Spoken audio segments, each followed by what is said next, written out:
지금까지 우리는 소아시 일곱 교회를 살펴보면서 일곱 교회 세 가지 특징이 있는 것을 알 수 있었습니다. 하나는 칭찬과 책망을 받는 교회였습니다. 에베소 교회, 버가모 교회, 투아디라 교회였고요. 또 책망만 받는 교회가 있었는데 사대 교회와 라오디게아 교회였습니다. 그런가 하면 책망은 없고 칭찬만 들은 교회가 있는데 바로 서머나 교회와 빌라델비아 교회입니다. 오늘은 빌라델비아 교회에 대해서 함께 살펴보려고 합니다. 이 빌라델비아 지역은 그렇게 좋은 다른 지역보다 좋은 게 많지 않았습니다. 내륙 지방에 있었고 단지 좋은 것이라면 교통의 요충지다 이렇게 볼 수 있었죠. 그러니까 해안과 내륙을 연결하는 그런 도시로서의 역할을 했고요. 또 빌라델비아 지역에는 특별하게 포도가 잘 재배됐습니다. 그래서 이 포도 농장이 많았고 또 그 근처에 온천수가 있어서 사람들이 오게 되었습니다. 그러니까 포도주 산업과 온천수로 인한 관광업이 조금 개발되었다. 그 정도로 볼 수 있습니다. 그런데 AD 17년에 대지진에 의해서 소아시아 전역에 다 무너질 때 이 빌라델비아 지역도 무너져서 오랫동안 묻혀 있다가 고고학자들에 의해서 다시 발견이 되어졌고요. 그렇게 해서 봤더니 어마어마한 육중한 큰 두 돌들이 거기에 입구에 서 있던 것을 발견했고 지금도 그것이 나타나 있습니다. 특별한 것은 서머나 교회와 마찬가지로 책망이 없었다 이렇게 볼 수 있죠.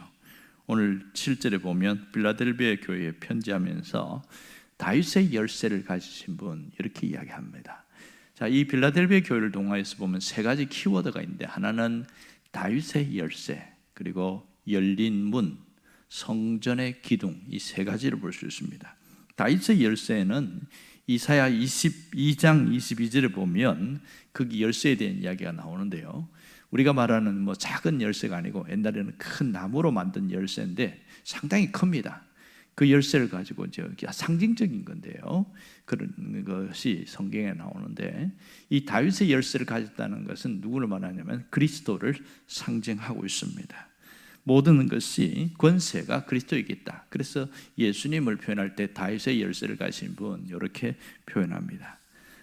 그리고 또 하나는 문에 대한 이야기를 하는데 열린 문, 이 얘기는 왜냐하면 당시에 회당에 어디 가든지 회당이 있었는데요. 그 회당에는 유대인과 그리스도인들이 함께 섞여 있습니다. 그런데 그 빌라델비아 지역에 있는 회당에서는 기독교인들이 오면 무조건 내쫓아 버렸어요. 아예 들어오지도 못하게끔 그런 일들이 있었습니다. 그때에 주님께서 내가 열린 문이다 이렇게 이야기하면서 로마 당국이나 유대인들은 너를 내쫓을 수 있지만 누구든지 내게로 오는 자는 결코 내쫓지 않을 것이다 이러면서 열린 문을 열어놓았다. 이 열린 문에 대한 얘기를 하고 있습니다.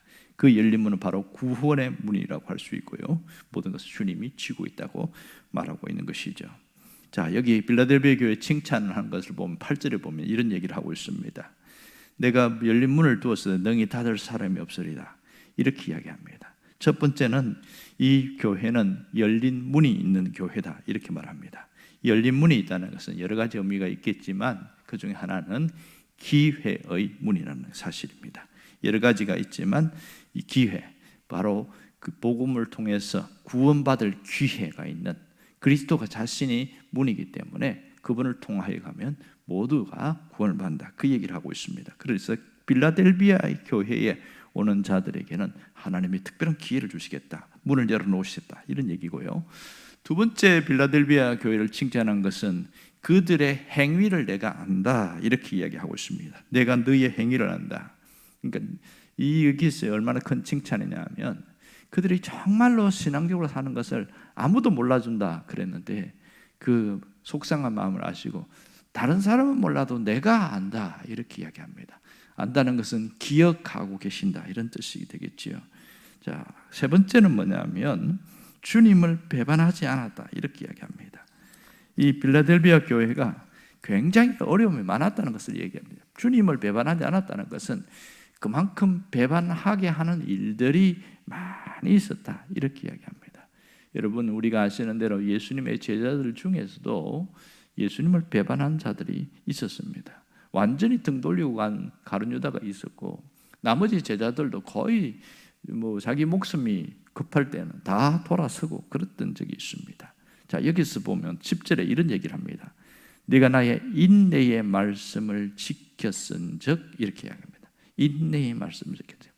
이 배반하지 않았다는 걸 다른 말로 하면 신실한, 빌라델비아 교회 교인들이 신실했다, 이런 뜻을 할 수 있습니다. 그래서 인내의 말씀을 지켰다, 그만큼 잘 견뎠다는 얘기를 하고 있는 것이고요. 그러니까 주님이 이 빌라델비아 성도들에게 내가 가진 것을 굳게 잡으라, 이렇게 이야기합니다. 가진 것이 뭡니까? 그리스도의 능력이죠. 그것을 굳게 잡으라. 이 주님을 굳게 붙잡는 것이 능력인 것을 보여주고 있습니다. 여러분, 우리는 무슨 힘으로 살아야 되냐, 이것을 오늘 여기서 알려주는데, 그것은 바로 예수 이름의 능력으로 살아야 한다는 것이죠. 분명한 것은 예수 이름의 능력에는 어마어마한 것이 있습니다. 오병이어의 기적을 봐도 그 도시락 하나 하찮은 것이었지만 예수님의 손에 들리니까 5,000명, 남자만 5,000명이 먹고도 남았습니다. 또 예수 이름의 능력은 어마어마한 역사들이 일어나는 일들을 많이 보게 되어집니다. 죽은 자에게 손을 댔더니 죽은 자가 살아나기도 하고, 이런 일들이 지금도 일어납니다. 여러분, 교회는 예수 이름의 능력을 붙드는 것이 교회입니다. 그 교회의 비밀은 바로 여기에 있는 것이죠. 특별히 이렇게 예수 이름을 붙든 자에게는 하나님이 무슨 보상을 주시냐? 성전의 기둥이 되게 하겠다. 이기는 자에게 성전의 기둥이 되게 하겠다, 이렇게 이야기를 하고 있습니다. 12절에 보면 이기는 자는 내 하나님 성전의 기둥이 되게 하리니, 이렇게 이야기합니다. 얼마나 큰 복인지 모릅니다. 여기서 성전의 기둥이라는 것이 뭘 얘기하느냐? 흔히 기둥이라는 것이 의미를 따라가면 역대상 3장에 가면 솔로몬이 세운 성전 기둥을 먼저 생각할 수 있지요. 길이가 8.1m 되는 어마어마한 큰 기둥입니다. 솔로몬이 성전을 세워놓고 기둥을 앞에 뭐라고 그러냐면, 하나는 야긴이라고 그러고 또 하나는 보아스, 이렇게 이름을 세웠습니다.